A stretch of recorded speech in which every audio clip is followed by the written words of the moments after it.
very, very bad news for gun owners, because who wants their address shot out to local law enforcement?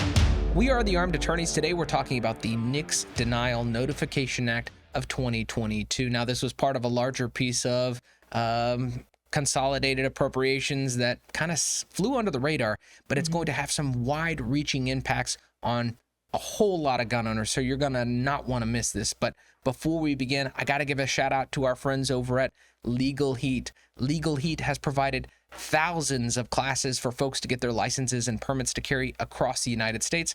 While we live in a post-constitutional carry world, what we're talking about today is a perfect example of why you might want a license or permit to carry a handgun. Bypass the NICS check system altogether, because what you're going to hear about today is, I mean, it frightens me. It's going to be a brave new world. We'll see what it looks like. But before we begin, show your support for the Second Amendment by hitting that like button. To start things off, Emily, NICS Denial Notification Act of 2022.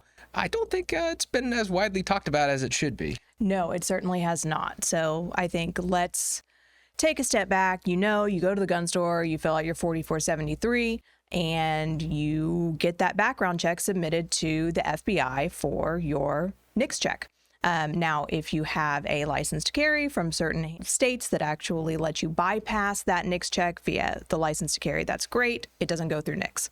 But otherwise, everybody else goes through NICS, and the FBI will give a response to the gun store. You're going to get a proceed, you're going to get a delay, or you're going to get a denial. Proceed, good to go, walk out with the firearm. Delay or denial, there is something in your background that has triggered the FBI to say this person may not be eligible to purchase a firearm. Now, unfortunately, we're seeing this more and more and more these days. 2017 is when we really started to see this ramp up, where what the FBI will do now is return a delay if you have ever had anything in your background that could potentially be disqualifying. So, well, and even worse than that, I mean, they've been monkeying with the database. I get on that soapbox all the time. I had a client who he just had a similar name to a person who had an outstanding warrant in a state he had never been to 30 years ago. Yes. And he got denied. Oh my gosh, yes. And even that's worse than what I'm talking about. Yeah. What I'm talking about is even you get arrested for a felony offense and it gets dismissed. In the before times, you would get a proceed because the FBI can see those records. They know you're not a convicted felon. Yeah, it was dismissed. You're not a felon. Exactly. But now what they're doing is going ahead and issuing a delay or potentially even a denial because you have that felony arrest, and they want you to have to prove that you're not a convicted felon, even though they know. They're law enforcement. They know. Right. But it's just a sneaky way to stop people from buying guns, because who wants to take the time to appeal? And that brings us to the core of the NICS Denial Notification Act of 2022. The law essentially says, hey, if we provide you notice under 18 U.S.C. 922 subsection T, that's the denial section, then you're going to have to provide us some additional information to us, the FBI. We're going to investigate that. We are going to notify local law enforcement. And I think the idea is, or what they claim that the idea is, their stated objective is to intervene or stop folks who aren't eligible to purchase firearms or possess firearms and ammunition. Maybe they can pre-crime some of these people. I think that's what their stated goal is. However, what the law says and what the ATF is telling folks how FFLs need to comply is a little bit different because logistically, this is how it's going to play out. The gun store, the FFL, is going to enter the person's information. They're going to get a proceed under which circumstances the transfer could take place, or they're going to get some kind of other response. We don't know what it's necessarily going to look like. This is going into effect September the 26th, 2022, and that we're filming it on today, so we don't know what it's going to necessarily look like. But they're going to get some other kind of response that says, hey, we have a response for you that requires you to provide us some additional information out of the NICS Denial Notification Act of 2022. Give us the person's address.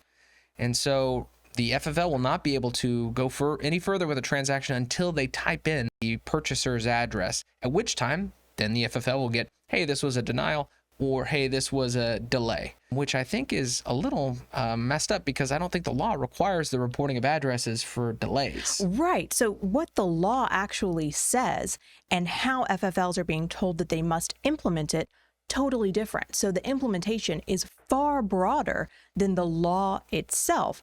And of course, very, very bad news for gun owners, because who wants their address shot out to local law enforcement because you're trying to buy a gun? Yeah, and I guess we did just talk kind of about the core law, but I mean, practically, what does this mean? Well, I mean, first of all, we've got, the mass share of information for gun owners. You've got it going out to the FBI, who's going to have your address, all of your information. You've got that going to local law enforcement, who potentially is going to come knocking on your door with a, hey, what's going on? Maybe they're looking to investigate a prosecution. I mean, most states have a lie and try law, right? So, you lie on your 4473. Not only is that a federal offense, that's a state offense. Local law enforcement maybe now is going to come try to prosecute you for making a misstatement on that 4473. Yep. Plus, think about states with red flag laws, right? What if, and there are lots of states that say local law enforcement can red flag you. So, think about, they've got all the information they need to say, oh, this guy, I recognize his name. He's trying to buy guns. Oh, it's a delay. He's not even unable to buy guns under federal law. But there's something about him. He comes through our system every once in a while. We don't like him. Let's put a red flag order on him and see what happens. It's potentially, right? Right. We've got, and plus, anytime gun owners have to be forced to interact with law enforcement, it can potentially be very, very bad and go really wrong. And so it's distressing, I think, all the way around. Now, there is a little bit of follow-up from the FBI on their side. If they get a proceed, let's say the person was erroneously denied or the person was erroneously delayed, the FBI is supposed to follow up with local law enforcement and say, hey, this transaction was actually allowed to proceed. But I think that it doesn't unring the bell. It doesn't unring the bell, especially. Now, what is so troubling about this, I think partially to me, is there are a ton of erroneous delays and denials floating around out there. We've seen numbers as high as 99.9% of delays or denials are erroneous. That's probably a little bit high. The folks over at Gun Owners of America have done some incredible work on this. Through a Freedom of Information Act request, they found that over 27% of people who appeal their denial, so these are people who have taken the steps to, try to figure out and sort this thing out. People who've appealed those were erroneous denials. And so just think about that number is probably really low. Of all the people who contact us who have this problem, an erroneous denial or erroneous delay, and they call me about what to do about it, and they talk me through their background, and I say, you're absolutely correct. You should not have been denied or delayed, and this is how you appeal. And I would say 75% of them at least say, well, but I can buy in a private sale, correct? Yeah. I'd say, absolutely. You're qualified to buy a firearm. You are fully allowed in Texas. Of course, we're talking about Texas here, but your state's law, insert there what your private sale eligibility is. But yes, you can go buy in a private sale. And most of them say, okay, I would rather do that. I don't want to have to jump through the hoop of getting that appeal done. And so we look at that, 27% number it was? Yeah. That is probably a massive understatement, because it doesn't take into account all the people who don't want to appeal. Right. And even when you do want to appeal, we see the FBI throw up all these hoops you have to jump through to prove that you're allowed to purchase and possess, and a lot of people just say, hey, it's not worth the hassle. But that's not the end of the story, because the ATF has mailed out in an email to FFLs giving them instructions on how to handle these things. We think that conflicts with the law, but it's all predicated on the idea that the National Instant Criminal Check System, the NICS system, is properly functioning, because I think something underlying this that doesn't get talked about is the system going down, and it has done that quite a few times in our recent history. Think about at the beginning of the pandemic, every single person was getting delayed, and under this system, the government essentially would just be getting address after address after address of people who are being delayed or being denied. Right, who eventually will be able to purchase that firearm. Right. Sounds like a really good way to get a registry going to me. Like really just an emergency away from building up a very quick registry. Right. Is what that sounds like to me. We don't necessarily know what the ins and outs of this procedure is going to look like, but I think something that I've been thinking about with regard to how this is going to be administered is the sunburn effect. If the goal is to stop crime or to pre-crime these folks, I think creating tons of bureaucracy is not going to accomplish that. I think local law enforcement probably might just get inundated with the stuff and just put it in a pile and not know what to do with it, because the volume is going to be too stinking high. I don't know. What are your thoughts? And is that our best case scenario? Right. That's really sad. Yeah. My worry is too, they are giving FFLs a different interpretation of how to abide by the law than we think is actually correct. It's going to be very confusing. I think that this seems like a really good way to make a gun registry, because you create more and more complex rules that the FFLs have to follow.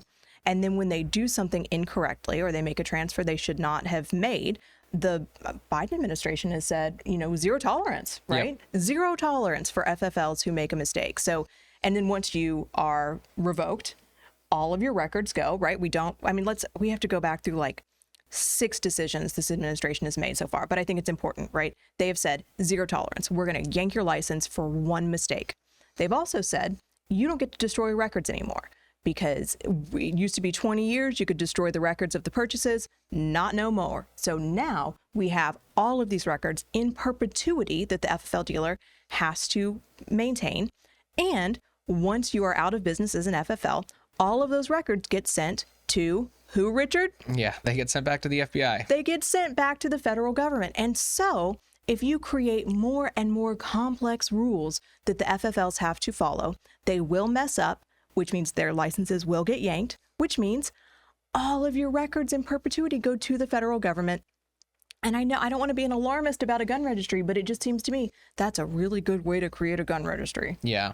You might find yourself in this position, especially once this kind of rolls out. We start seeing some erroneous delays and denials. And I'll tell you, they are messing with the database a lot, associating names that shouldn't be associated, associating criminal records that shouldn't be associated. And so you might want to know what to do if you are denied. Thankfully, we have an entire video on what to do if you've been erroneously denied your right to purchase a firearm. You got to check that out, because you have options. And until next time, we're the Armed Attorneys.